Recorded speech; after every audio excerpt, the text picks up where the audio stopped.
이번에 대통령 법률안 거부권 관련해서 좀 심도 깊은 검토를 해오시라 말씀을 드렸는데 네. 하셨나요? 조금 했습니다. 네네, 수고하셨습니다. 네, 윤석열 정부가 거부권을 행사한 게 몇 건인지 아세요? 21건이라고 알고 있습니다. 네, 21건입니다. 그 중에서 대부분이 좀 대통령의 헌법상의 의무와 위배되는 그런 거부권이 상당히 있습니다만, 오늘은 그 중에서도 대통령 본인과 배우자에 관한 내용을 주제로 하는 특검법에 대한 거부권 행사에 대해서 질의를 하고자 합니다. 지금 입법조사처에 조사한 연구 내용이 있는데요. 여기에 보면 대통령 법률안 거부권은 헌법적인 한계가 있다.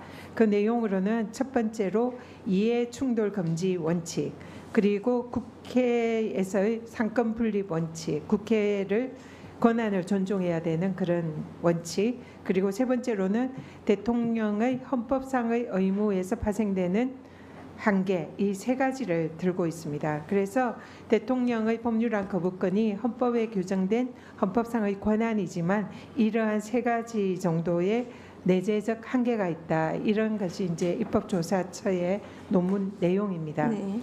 그리고 지금 여기에 이제 부응해서 이 헌법학자들의 대통령의 법률안 거부권에 대한 그런 입장들이 이제 많이 논문으로 나와 있습니다.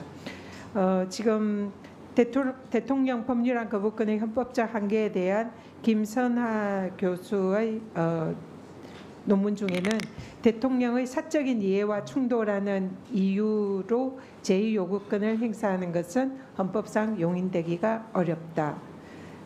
그리고 또 대통령이 거부권을 행사할 수 있는 대상이 되는 것은 가족이나 본인과 관련된 경우에는 거부권이 제한될 필요가 있다. 이준일 교수의 또 헌법상 한계에 대한 논문 중에서 발췌한 내용입니다. 그래서 이런 지금 입법조사처의 논문이라든지 지금 학자들의 견해에 따르면 대통령의 거부권이 본인이나 가족과 관련된 경우에는 거부권이 제한돼야 한다. 이런 것이 학계의 다수 견해입니다. 그리고 또 이러한 아까 말씀드린 헌법상의 내재적 한계인 그 이해충돌 금지 원칙을 구체화한 법률이 민사소송법이나 형사소법, 헌재법, 여기에 보면 법관은 본인과 사적 이해관계가 있는 가족이나 배우자 관련된 사안이면 재척이나 회피나 기피하도록 규정이 되어 있습니다. 그리고 국회법에도 국회의원은 사적인 이해관계가 있으면 그에 대해서 회피하도록 규정이 되어 있습니다. PPT를 보시면 됩니다. 그리고 또 마찬가지로 공직자의 이해충돌 방지법에 일반적으로 공직자는 사적 이해관계가 있을 때, 그러니까 사적 이해관계라는 게 본인이나 배우자나 가족 등이 관련된 사안일 경우에는 신고 회피하도록 이렇게 법이 규정이 되어 있습니다. 그렇기 때문에 이러한 그 대통령의 법률안 거부권이 아무리 헌법상의 권한이라 하더라도 이는 무소불위의 권한이 아니고 마음대로 그 무한하게 행사할 수 있는 그런 권한이 아니라 일정한 헌법상의 권한의 행사에 한계가 있는 겁니다. 그러한 한계가 내재적 한계가 대표적인 것이 이해충돌 금지 원칙이고 그것을 구현한 법들이 이러한 법들이고 여기에 대통령도 적용 대상이 된다는 거죠. 그래서 공직자 이해충돌 방지법에 따르면은 대통령이 공직자 이해충돌 방지법에 규율 대상이 된다고 명확하게 규정이 되어 있고 그리고 또 수사 이런 관련 사안에 있어서는 대통령도 회피하고 그 회피를 신고해야 된다 이렇게 의무가 규정이 되어 있습니다. 자, 그러면 지금 대통령과 관련돼 있는 특검법인 최혜병 특검법은 아까도 말씀드렸지만 대통령과 대통령실의 수사 외압이 가장 중요한 내용을 구성하고 있는 법이고요.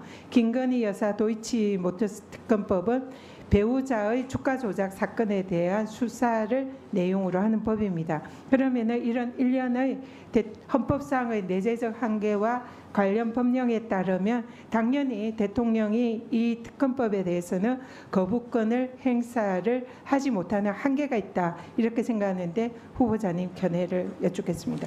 헌법 자체에는 대통령의 제2요구권에 대해서 내재적 한계에 관한 그런 특별한 규정은 없습니다. 다만 이론적으로 내재적 한계라는 것을 다수 의견에서 인정을 하고 있는데 그것이 어떤 방법으로 구현될지 여부에 대해서는 종국적으로 헌법의 해석을 통해서 판단이 되어야 될 것 같고요.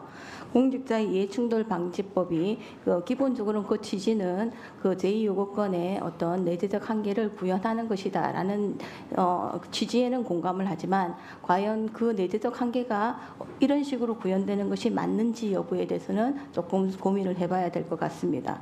그리고 대통령의 제2요구권을 행사하는 것에 대한 권력 분립 측면에서의 방법을 본다면은 국회가 과반수의 출석과 그 요건이 있습니다.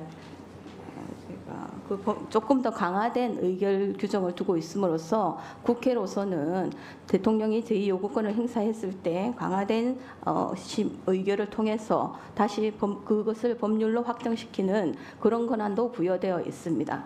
그래서 그 내재적 한계가 과연 그 의원님께서 말씀하시는 그 공직자의 이해충돌 방지법인지 여부는 조금 더 만약에 사건화가 된다면 심판 대상으로 고려를 해봐야 될 심도 깊은 검토가 필요하고 해서 결정돼야 될 부분인 것 같습니다.